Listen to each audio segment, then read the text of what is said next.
Radha Madhava Kunja Bihari.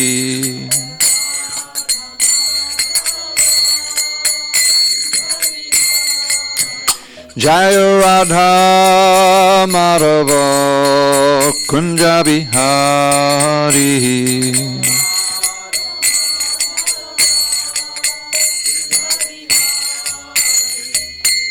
Gopi Jana Vallabha Girivardhari.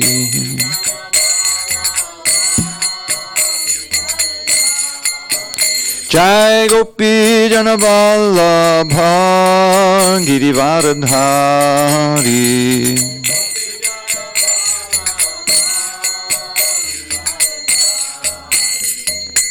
Yashodanandana Braja Jana Ranjana. Yashodanandana Braja Jana Ranjana. Yamuna Tira Vanachari. Yamuna Tira Vanachari. Jaya Radha Madhava Kunja Bihari.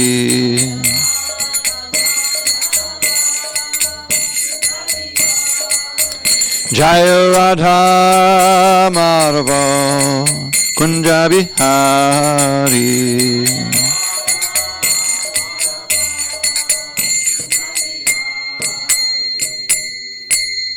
Jai Mr. Pad, Paramahansa, Padujikacharya Ashtotter Tadashi Shrimad, His Divine Grace, Srila A.C. Bhaktivedanta Swami Prabhupada Ki Jai. ISKCON BBT Founder Acharya Srila Prabhupada Ki Jai. Jai Om Vishnupad, Paramahansa, Padujikacharya Ashtotter Tadashi Shrimad, His Divine Grace, Srila Bhakti Siddhanta Saraswati Thakur Ki Jai. Ananda Koti Vaishnavini Ki Jai. Namacharya Srila Haridas Thakur Ki Jai. Srimad Bhagavad Gita Ki Jai, Samaveda Bhaktivinoda Ki Jai. All glories to the assembled devotees. All glories to the assembled devotees. All glory to the assembled devotees. All glory to Sri Guru and Gauranga. Okay. Give me a second here.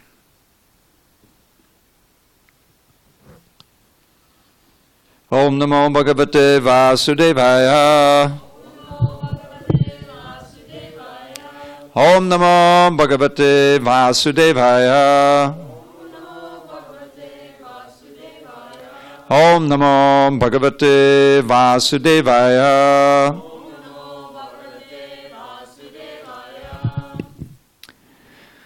On this 20th day of January 2020 in SanDiego, we're reading from Srimad Bhagavad Gita as it is, translation and commentary by His Divine Grace, A.C. Bhaktivedanta Swami Prabhupada.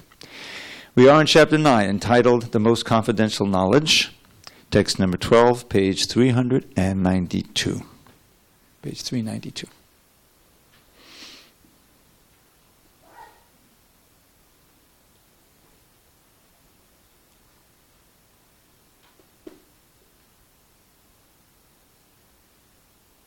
Okay. Moghasha mogha karmano. Mogha jnana vichetasaha. Raksasim asurim chaiva. Prakatim mohinim shitaha. Moghasha mogha karmano. Mogha jnana vichetasaha.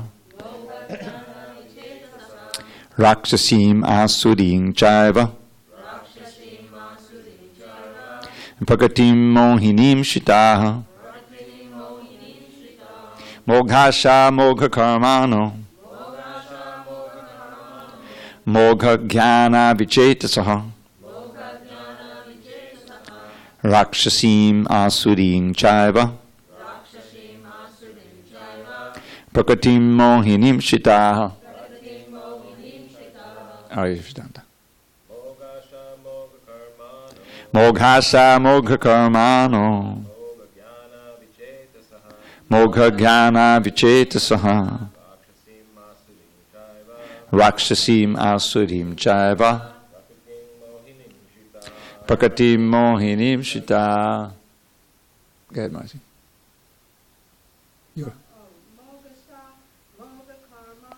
Moghasa mogha karmano. Mogha jnana vichetasaha. Rakshasim asurim chaiva. Prakatim mohinim shitaha. Anyone else on this side? Yes? No?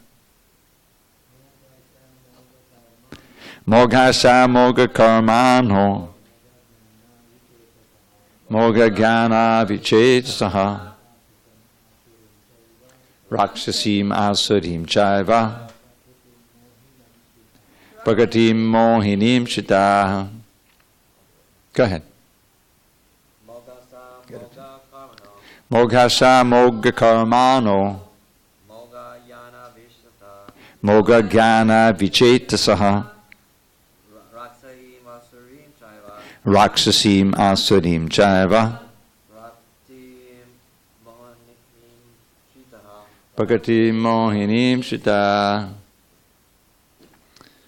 Chris, help him move that over. Are you going to sit in the chair? Okay. Lauren?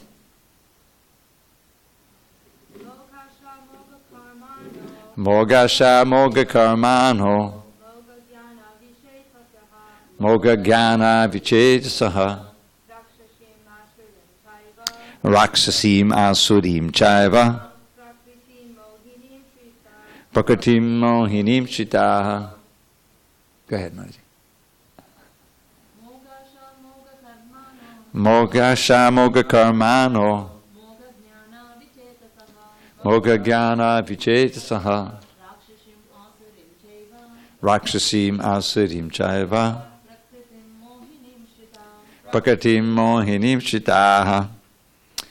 Did you want to do it? Go ahead. Moghasa mogha karmano. Mogha jnana vichetasaha. Raksasim asurim chaiva. Prakatim mohinim shita. A minus. Very good. You want to try it? No. Okay.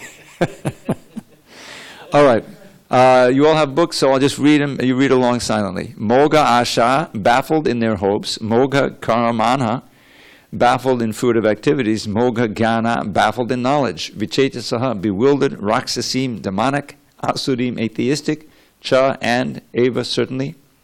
Prakatim, nature. Mohinim, bewildering. Shritaha, taking shelter of. All right, I'm going to read the previous translation, and I'll read this translation because he's saying, thus bewildered. Why are they bewildered? Text 11, fools deride me when I descend in the human form. They do not know my transcendental nature as the Supreme Lord of all that be. Those who are thus bewildered are attracted by demonic and atheistic views. In that deluded condition, their hopes for liberation, their fruitive activities, and their culture of knowledge are all defeated. Purport. There are many devotees who assume themselves to be in Krishna consciousness and devotional service, but at heart do not accept the Supreme Personality of Godhead, Krishna, as the absolute truth. For them, the fruit of devotional service, going back to Godhead, will never be tasted. Similarly, those who are engaged in fruitive pious activities and who are ultimately hoping to be liberated from this material entanglement will never be successful either, because they deride the Supreme Personality of Godhead, Krishna. In other words, persons who mock Krishna are to be understood to be demonic or atheistic. As described in the 7th chapter of the Bhagavad Gita, such demonic miscreants never surrender to Krishna. Therefore, their mental speculations to arrive at the absolute truth bring them to the false conclusion that the ordinary living entity and Krishna are one and the same. With such a false conviction, they think that the body of any human being is now simply covered by material nature, and that as soon as one is liberated from this material body, there is no difference between God and himself. This attempt to become one with Krishna will be baffled because of delusion. Such atheistic and demoniac cultivation of spiritual knowledge is always futile. That is the indication of this verse. For such persons, cultivation of the knowledge in the Vedic literature, like the Vedanta Sutra and the Upanishads, is always baffled. It is a great offense, therefore, to consider Krishna, the Supreme Personality of Godhead, to be an ordinary man. Those who do so are certainly deluded because they cannot understand the eternal form of Krishna. The Brihad Vishnu Smriti clearly says, Yo veti bhautikam deham krishnasya paramatmanaha sasavasman bahiskarya shrauta smarta vidhanataha mukum tasya valokyapi sachelam snanam acharet. One who considers the body of Krishna to be material should be driven out from all rituals and activities of the Shruti and the Smriti. And if one by chance sees his face, one should at once take bath in the Ganges to rid himself of infection.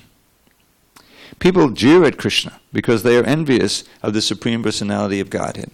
Their destiny is certainly to take birth after birth in the species of atheistic and demoniac life. Perpetually, their real knowledge will remain under delusion, and gradually they will regress to the darkest region of creation. Om Jnana Timarandasya Jnananjana Shalakaya Chakshu Unmidatam Mena Tasmai Shri Gurave Namaha. I was born in the darkness of ignorance, but my spiritual master, Srila Prabhupada, opened my eyes with the torchlight of knowledge. I offer my humble obeisances unto him and to all members of Sri Parampara, the disciplic succession. So, pretty strong words from Krishna. And what is he saying here? So, if we see the arc of his statements, you go back to text 10, and he's describing how everything that happens in this material world is under his supervision. When he says, Maya Jakshena Prakriti Suyate Sacharacharam. Maya Jakshena means by my will. What does he say here? My superintendence. Material energy, the material world, is creating all the moving and non-moving living beings, and things are going on in nature. Now, we know, if you know anything at all about the history of science and we study in school, there's a development over hundreds and hundreds of years of a vast body of scientific knowledge in which the stronger and stronger tools enable the scientists to look deep, into the molecular and atomic structure, or out into space and see further and further, and then they build up so much theory and they practice it. So there's a vast body of knowledge. And they don't see what's behind it. They think if they're trying to find out how things work, they're looking for the causes within nature itself. Like if you try, there's a tremendous amount of medical science. That's a whole discipline in and of itself. There's many things about the body that are still a mystery, obviously. But we've made some progress, and we know how certain diseases happen and what we can do. We can take this pill and all this stuff going on. But in every case, they've lost sight of actually the spirit soul, whose presence in the body is really making it work. As soon as the soul leaves, the body's dead. And all those mechanisms and all that complicated machinery, and it really just kind of grinds to a halt, right? And you have to dispose of the body. So the key element in the body is the individual soul and the super soul. This is another mystery. There's actually two souls in every body. Krishna describes in chapter 13. So this is what Krishna is saying here in text 10. Maya yakshena prakriti. Prakriti is material energy. With my superintendence, she's creating everything, and the whole Jagat Vipati Vartate means the whole universe is working, revolving and doing everything because of my conscious control of it and creation behind everything. And then he gives the verse text 11, which we read on Wednesday. Abhijananti mamudham manushim tanam ashritam. When I appear in my original human-like form, which is a great mystery, obviously, the fools deride me. They think that I'm just an ordinary man, or more commonly today, they'll think it's just a big myth that you've created this God, right? Because out of God is made in man's image rather than man is made in God's image. Param bhava janato, they do not know my higher nature, my supreme nature, and my control over everything that be. And then he gives the what happens to those people who believe that. This word moga appears 3 times, right? Mogasha, moga. Moga means baffled or frustrated. The first thing is their hopes, their aspirations for success in the material world are all baffled because they have no connection to Krishna, and therefore everything is on the basis of an illusion. Is that we can somehow be happy in this world, that we can get a place of peace and happiness that will actually last. But the soul, we ourselves, are eternal. That's the first lesson of Bhagavad Gita, right? Is that najayate mirite vakadash and ayam bhutva vidava nabuya. For the soul is never birth nor death at any time. It is unborn, eternal, ever existing, and primeval. So we're just as eternal as Krishna. Krishna was never born, he never dies. And we're co-eternal with him. We're part and parcel of him in that respect. So, if we're trying to be happy, that happiness has to be on the eternal platform. Otherwise, it's just a trick of Maya, isn't it? It's just a trick of the illusory energy. That you can be happy here, you place your attention here, you forget all about Krishna, millions of years ago, we don't know anything about him. And your hopes are completely within the material world, but you're defeated by time. You get older. In the best scenario, you get old and die 72, 80, 90, whatever, right? Or you can die prematurely. These are your 2 choices. Take your choice. Either way, you're not going to be happy. Who's happy when everything that you treasure, all the things that you strive for are being taken away from you? There's a beautiful verse. I love this verse by Prahlad Maharaj in his prayers to Nrsingadev. There's a lot of wonderful instruction in there. So he says, he analyzes the material condition in 3 lines, and in the 4th line of the verse he gives a solution. Right? He says, Yasmat priya priya viyoga se yoga janma shokagdina sakata yona shodayamana. So in those 2 lines he gives his analysis. Yasmat, from which priya apriya viyoga se yoga. Now what that means is that the things that are dear to us, and we all have things. The first thing is your body itself, and along with that is good health. Right? You want to have both of those, a nice body and good health. So that's priya, those most dear to you. And things related to your body, family, children, property, everything. It's all you want to keep that because you enjoy it. But he's declaring, he's taking the position of a conditioned soul who's suffering in this world. And he said, burning in a fire of lamentation, shokagnina. Because despite the fact that we have these dear things, that they're taken away from us. Viyoga, you see? In other words, the things that are dear eventually are taken away.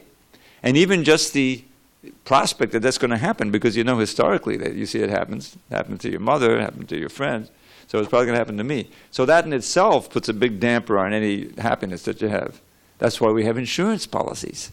That's a huge industry, right? Because if I lose this, if my house burns down, if I have an accident in the car, if I lose my health, then I've got the insurance. Okay, I can get it back. Okay, so that would be. But that's the material world, right?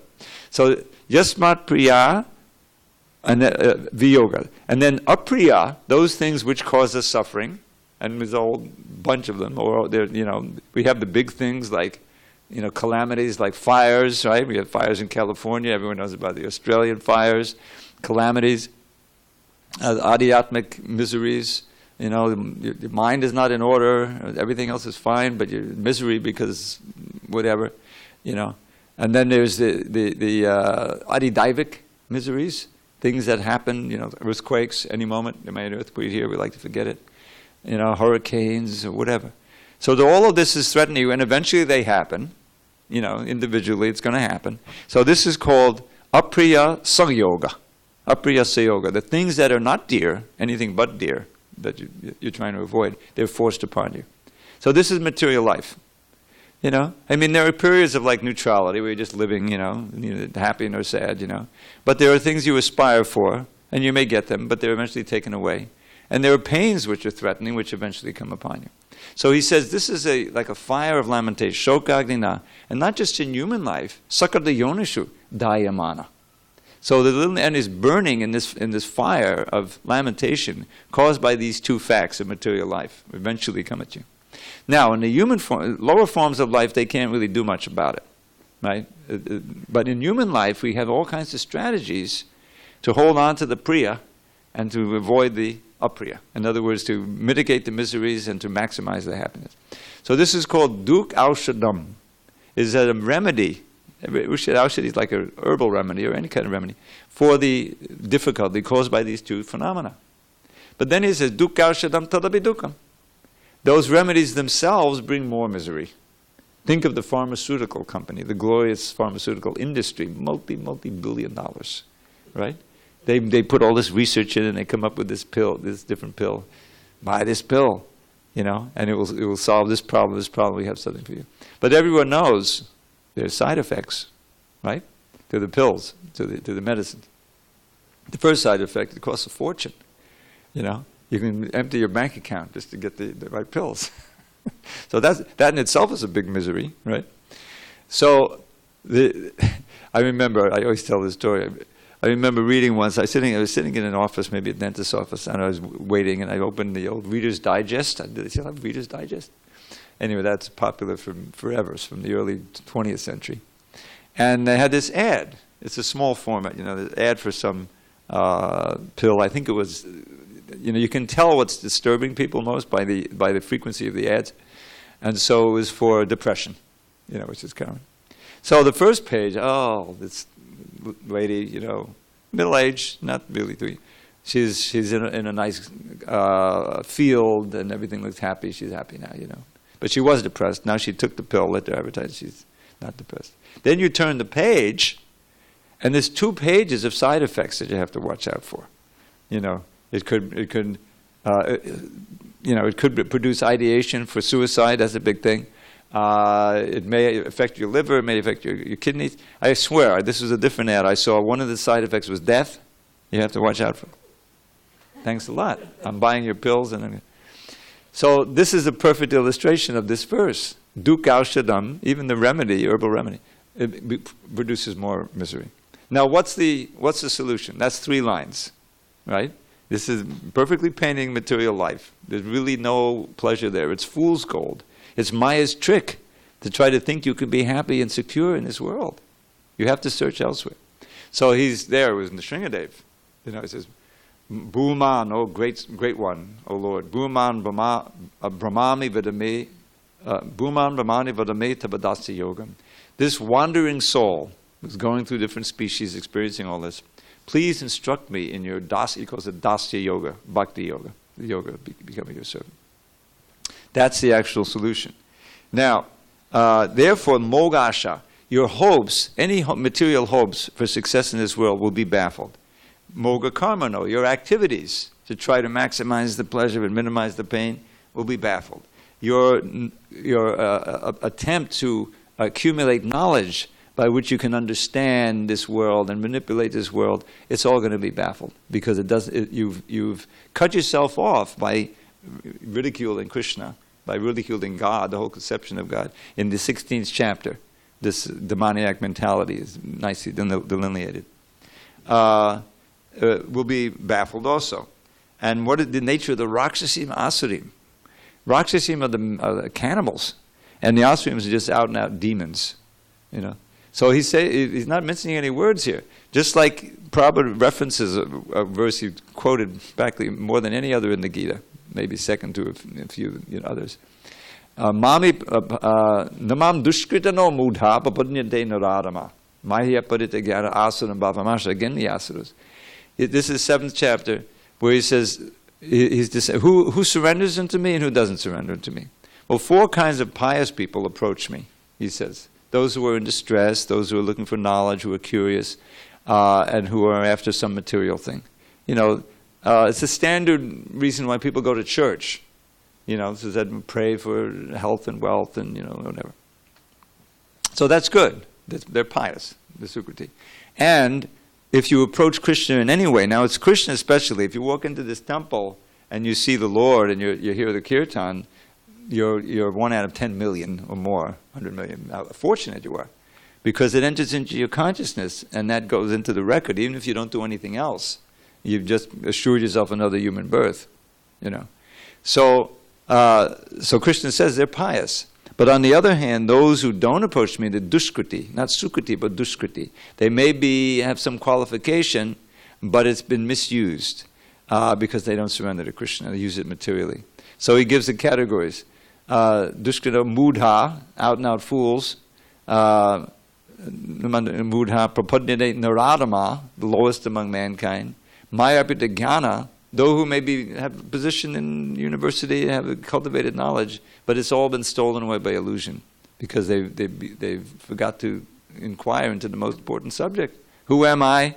Who is God? Is there a God? How did things come about? What's our relationship? These absolute questions, if you don't ask them, then you're no more than a fool, an animal, really. And then the last line, asuram bhavamashata. Again, they have the nature of demons. The basic principle of the demons is given in the 16th chapter. Asatyam, apratishtam te, jagadahur anishwaram, aparaspadasambhutam kimanyat kamahoitakam. There's no absolute truth, asatyam. There's no foundation of existence. Jagadahur, they declare that there's no God. Now there's a whole bunch of people who are agnostic, which is okay. It means that they don't know. Okay, fine. If they come in touch with the proper source of knowledge, then they'll know. But the demons, the atheists, they make a point of declaring they know there's no God. In other words, they've gone over the. They're no longer agnostic. They're absolutely sure, and they can't receive the knowledge. That prevents them from actually hearing properly. You see what I'm saying?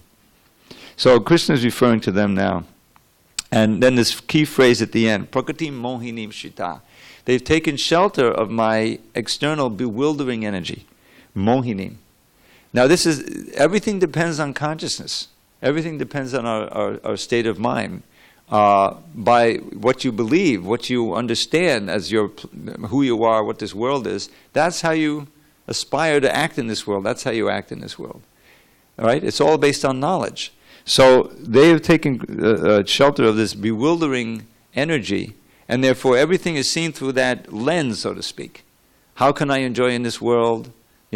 What's important, what's not important, what's true, what's not true. Like today in the socio-political sphere, there's a great people are really in distress because the whole foundation of what's true is being so many lies going out, so many lies, so many deceptions. How do we know what's true? Because if we don't know what's true, how are we going to make a decision? To go this way or that way. So this is why we got to search for the absolute truth. What's the foundation of actual truth? And act on that basis, and you can be certain. You're on firm foundation. Otherwise, you're just acting according to your whims, the senses doing here and there. But we know that doesn't work. It gets you into so much trouble.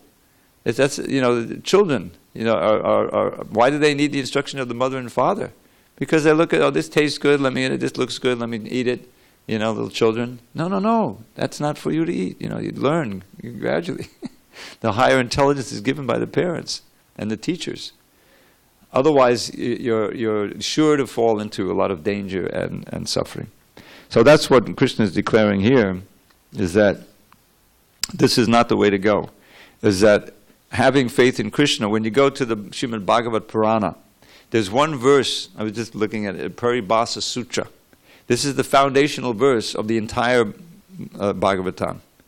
Eke changsakala pungsa krishnastu bhagavan swayam. You know that line? Yeah. I remember way back in Brooklyn, in those days we had actual letters you'd write on paper. Remember that time?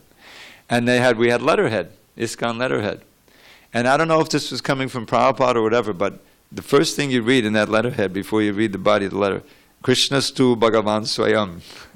That's the foundation of everything, of this whole movement. Is Krishna is the Supreme Personality of Godhead. And it's inconceivable. You can't come to that conclusion on your own.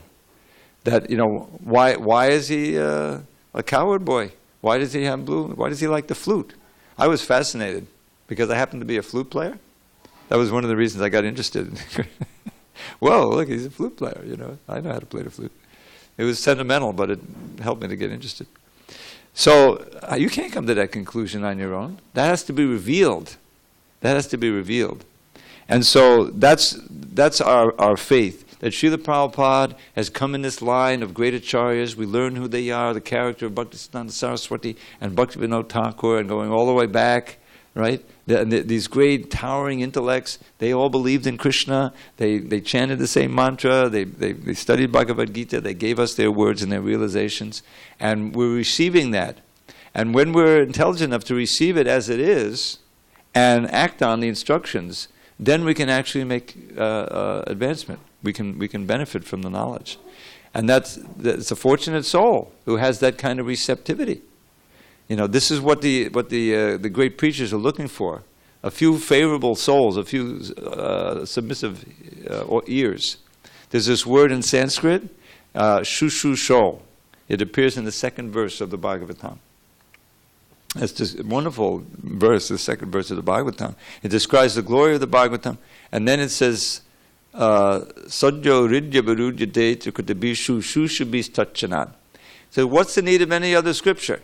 You just hear this Bhagavatam with this mood of shushusho, which means ardent hearing, submissive all reception. And the Lord will manifest in your heart, and you go back to Godhead. So he said, just focus on this Bhagavad Purana. The Srimad Bhagavad Gita is a preliminary study for the Bhagavatam. There's no contradiction. But like at the end of the Bhagavad Gita, the final instruction is Man mana bhavamad bhakto madhyaji mam namaskuru mamai vaishyasi satyam te pratijane piyosini. And then, this is one you know so well, Sarva dharma parijajya mamekam sharanam vraja aham tvam savapapebhyo mokshiyasyami mashita. The whole instruction culminates in there. I put it into a little poem. You can memorize it. Just think of me, Krishna speaking, just think of me, become devoted, worship me and bow down low. You'll come to me, O friend. I promise you this boon I shall bestow. Give up all other dharmas and surrender only unto me. Your sins I'll nullify, O Arjun. From anxiety be free. That's the whole thing. If we're going to just accept that, we don't really need to go through the whole Bhagavad Gita. So this is Sarva Dharma. All the dharmas I taught you, all the different yogas, don't worry about it. Give it up. Just surrender unto me. And how? Manmana. Think of me, become devoted like that. So if we can accept that instruction, that's all very auspicious for us, And then we can act on the basis of that. And we will all of our hopes, our activities, and our knowledge will not be bewildered. And Krishna will nourish all of those from within, and everything will become auspicious.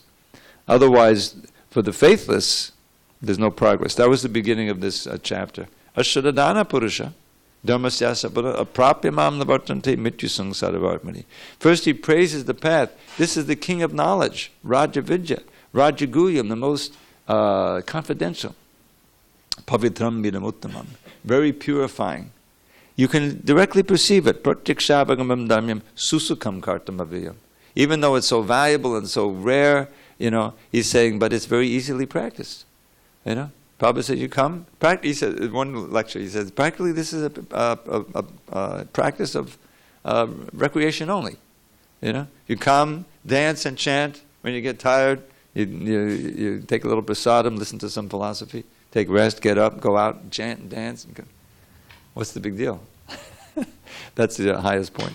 But we need to cultivate the knowledge to nourish our faith. And because on the third verse, after saying this is a very important chapter, most confidential knowledge, and it's easily performed. But ashadadhana purusha, those who have no faith in this, they don't make progress. They return to the path of birth and death. So this is the valuable jewel of faith Srila Prabhupada gave us, and it's nourished by meeting together, glorifying Krishna together, reading Bhagavad Gita, chanting the holy name, and serving. Okay, I'll shut up for a minute or more, depending on if you have any questions or comments or discussion. Okay, should we go on? Why not? Okay, so the next verse describes those who are Mahatmas, as opposed to these Asurams and the Rakshasas and so forth. Text 13. Did we do 12? We did 12. Mahatmanas tumam parta daivim prakritimashita Bhajantananya manaso Jatva bhutanamabhyam. Okay, so you see that word "to" in the first line? That means on the other hand. So now he's giving the contrast. O son of Prita, those who are not deluded, the great souls, are under the protection of the divine nature. They are fully engaged in devotional service because they know me as the Supreme Personality of Godhead, original and inexhaustible. Purport. In this verse, the description of the Mahatma is clearly given. The first sign of the Mahatma is that he is already situated in the divine nature. This is Daivi Prakriti as opposed to Mohini Prakriti from the previous verse. Divine nature. And how is this effected, accomplished? That is explained in the 7th chapter. One who surrenders unto the Supreme Personality of Godhead, Sri Krishna, at once becomes freed from the control of material nature. Daivi esha gunamahi mama mayanduratati. That is the qualification. One can become free from the control of material nature as soon as he surrenders his soul to the Supreme Personality of Godhead. That is the preliminary formula. Being marginal potency, as soon as the living entity is freed from the control of material nature, he is put under the guidance of the spiritual nature. The guidance of the spiritual nature is called the Daivi Prakriti, divine nature. So when one is promoted in that way, by surrendering to the Supreme Personality of Godhead, one attains to the stage of great soul, Mahatma. The Mahatma does not divert his attention. Did you get the right page? I'm sorry. You're kidding. It's been torn out? That's crazy. No. I think it's just a problem with the title of the chapter. Yeah. Look at the number. I'm sorry, that book we had the wrong title on the chapter. Is that the beginning of the chapter? The beginning should be Imam Idam Today Guyatamam. The 9th chapter is right, most confidential. Yeah, the attaining the Supreme is the 9th chapter. Go to the first. We made a mistake. I'm sorry. I'm in charge of printing the books. Yeah, we're on text number 13 of that chapter. Okay, where was I? The Mahatma does not divert his attention to anything outside Krishna, because he knows perfectly well that Krishna is the original Supreme Person, the cause of all causes. There is no doubt about it. Such a Mahatma or great soul develops through association with other Mahatmas, pure devotees. Pure devotees are not even attracted by Krishna's other features, such as the four-armed Mahavishnu. They are simply attracted by the two-armed form of Krishna. They are not attracted to other features of Krishna, nor are they concerned with any form of a demigod or of a human being. They meditate only upon Krishna in Krishna consciousness. They are always engaged in the unswerving service of the Lord in Krishna consciousness. So, Bhajantya Nanya Manaso. This is like, there must be at least a dozen verses in the Bhagavad Gita where Krishna talks about unswerving remembrance of Him. This is the yoga principle. He talks about in the 6th chapter, he's obviously talking about yoga, right? The Ashtanga yoga. He really doesn't have it, huh? Okay.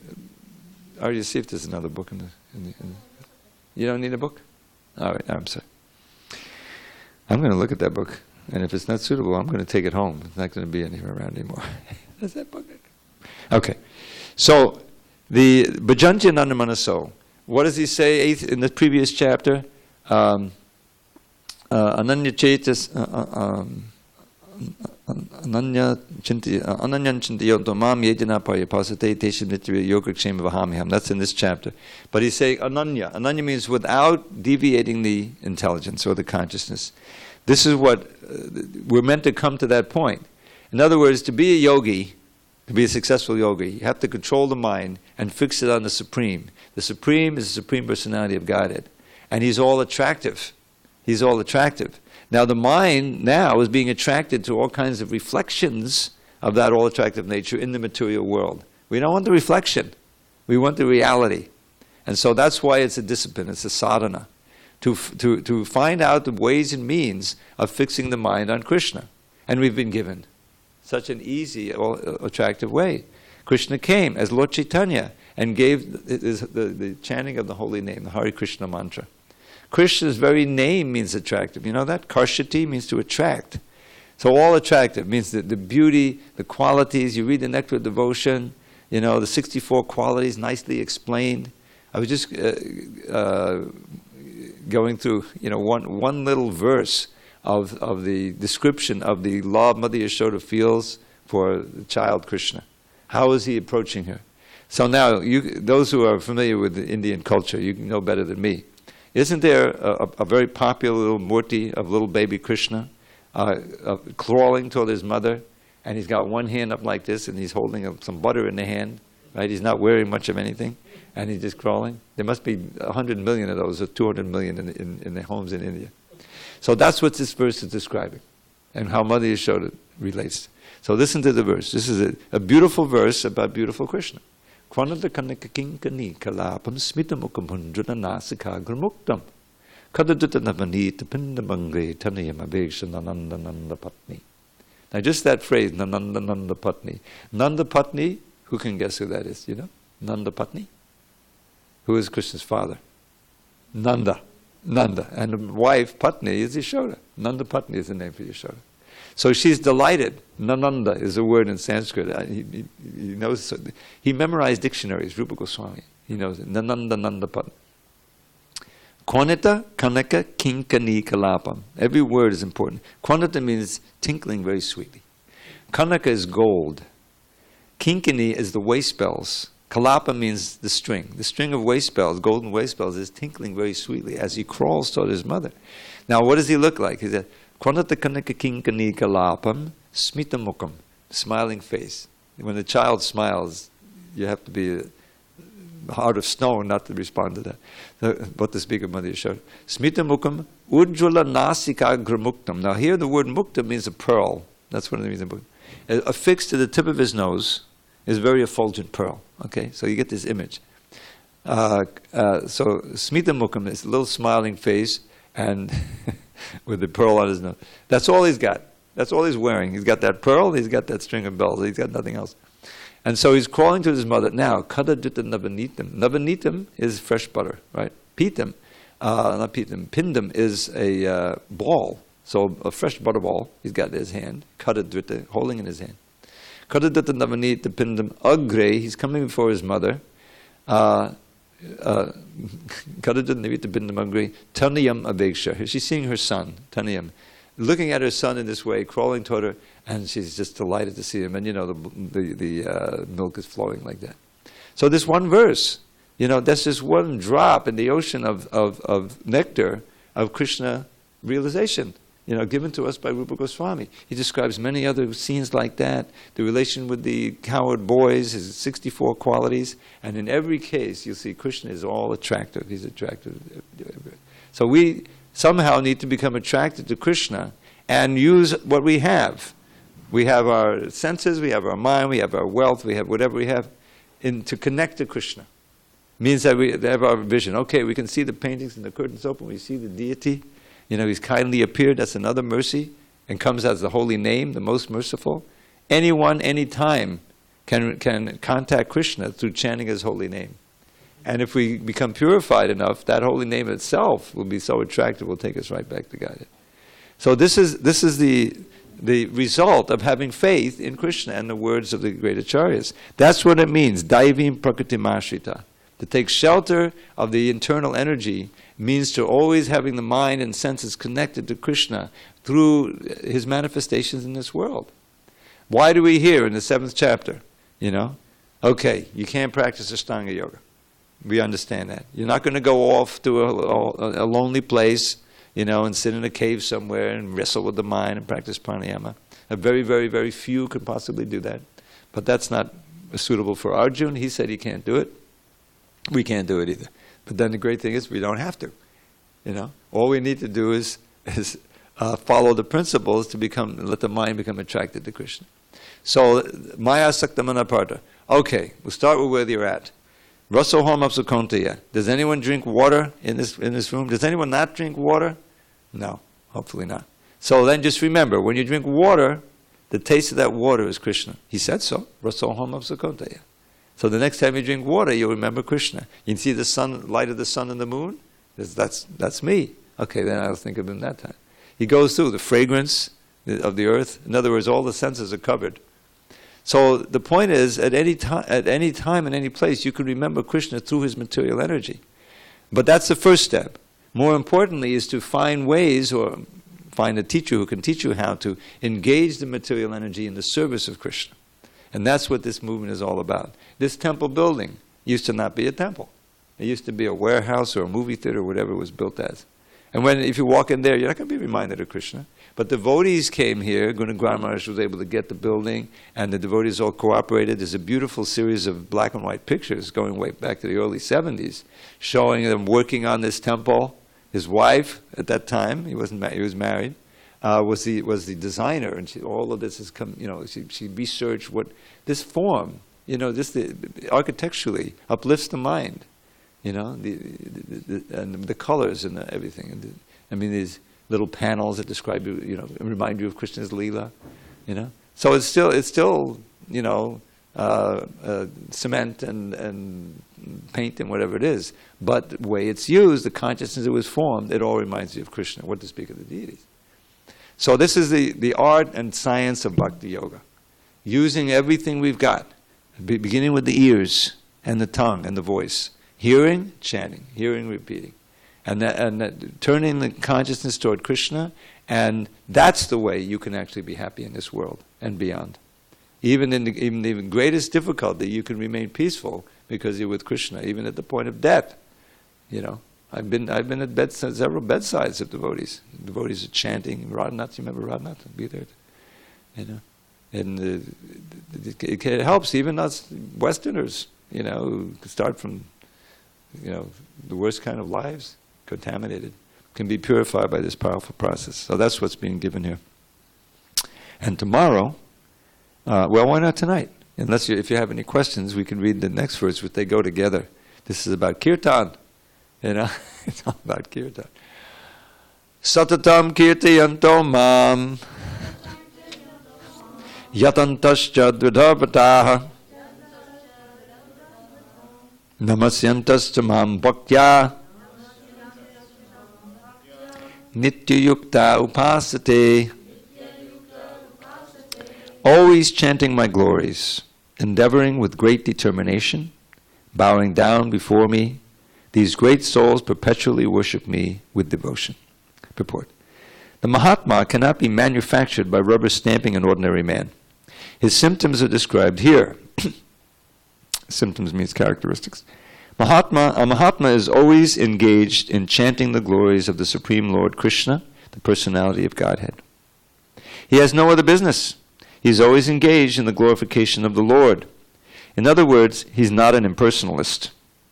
When the question of glorification is there, one has to glorify the Supreme Lord, praising his holy name, his eternal form, his transcendental qualities, and his uncommon pastimes. One has to glorify all these things. Therefore, a Mahatma is attached to the Supreme Personality of Godhead. One who is attached to the impersonal feature of the Supreme Lord, the Brahmajyoti, is not described as Mahatma in the Bhagavad Gita. He is described in a different way in the next verse. The Mahatma is always engaged in different activities of devotional service, as described in Srimad Bhagavatam, namely, hearing and chanting about Vishnu, not a demigod or human being. That is devotion. Shravanam, Kirtanam, Vishnu, and Smaranam, remembering him. Such a Mahatma has firm determination to achieve at the ultimate end the association of the Supreme Lord in any one of the 5 transcendental rasas. To achieve that success, he engages all activities, mental, bodily, and vocal, everything, in the service of the Supreme Lord, Sri Krishna. That is called full Krishna consciousness. In devotional service, there are certain activities which are called determined, such as fasting on certain days, like the 11th day of the moon, Ekadashi. Guess what? That's today. And on the appearance day of the Lord.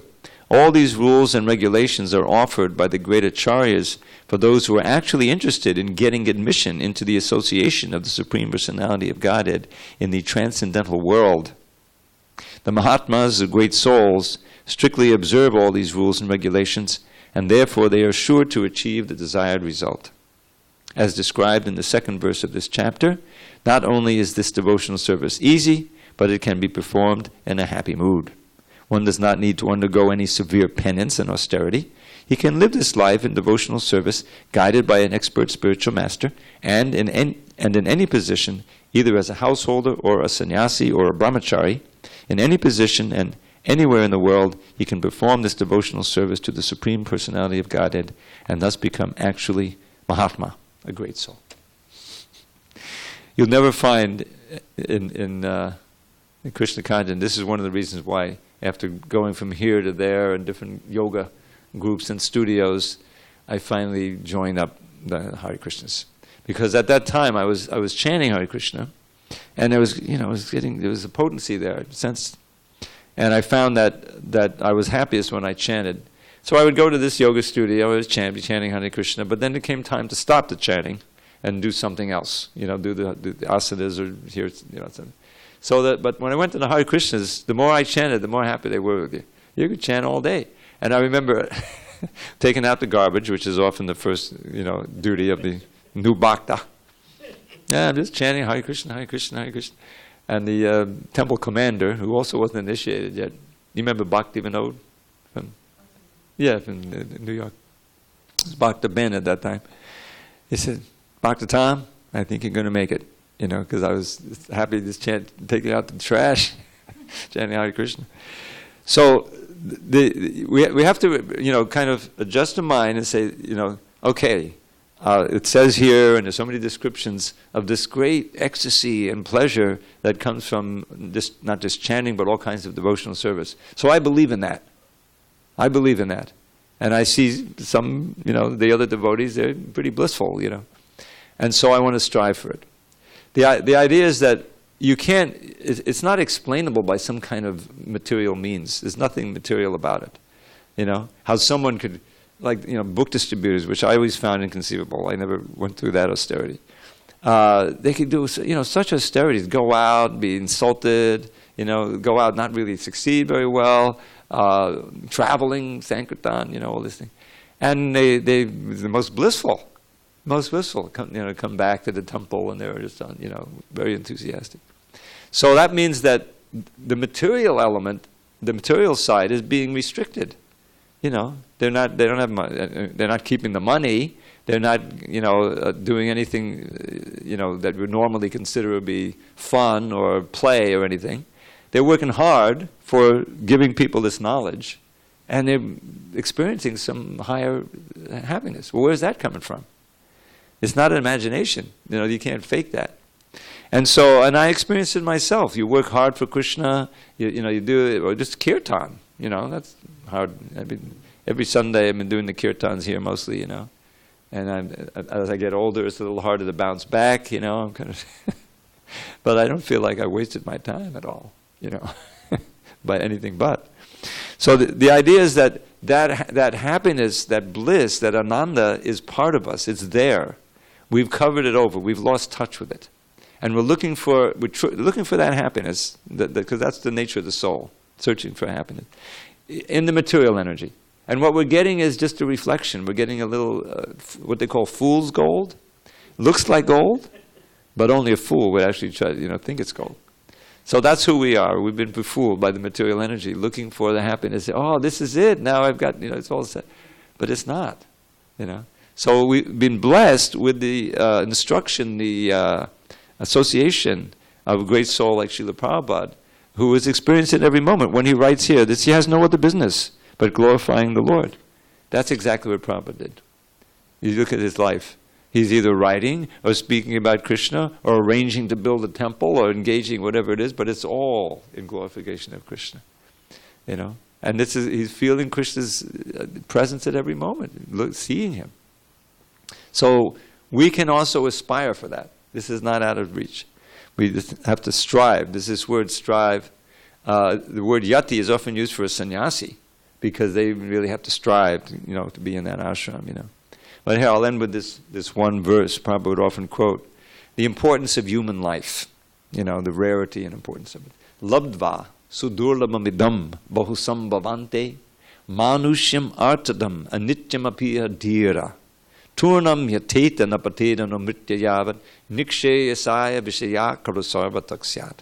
So it begins with labdva sudurlamamidam, having attained this very rare treasure of a human form of life, after going through many different species for who knows how long. Bahusambhavante, many, many years.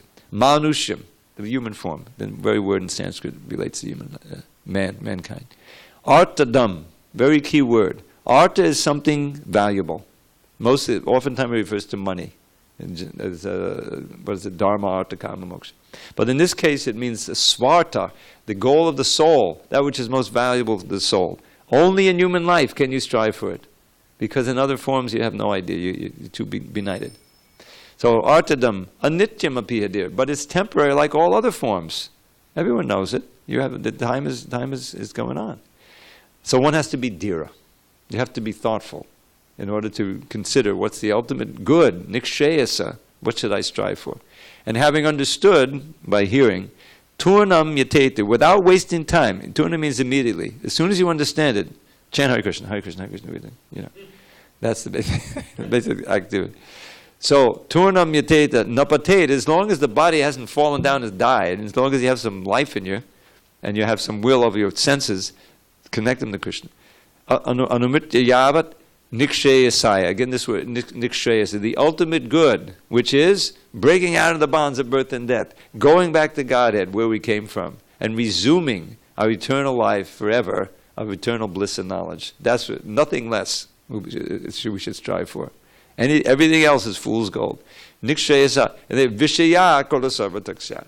Because in these other forms that he mentions, we've all experienced all varieties of sense gratification. And where has it gotten us? Another birth and death. It's self-defeating. So this is a call to the human beings to strive for the ultimate good. Don't waste time. I'll stop haranguing you now. All glories to Srila Prabhupada. Now let's have a nice darshan and kirtan and prasadam. What else do we need?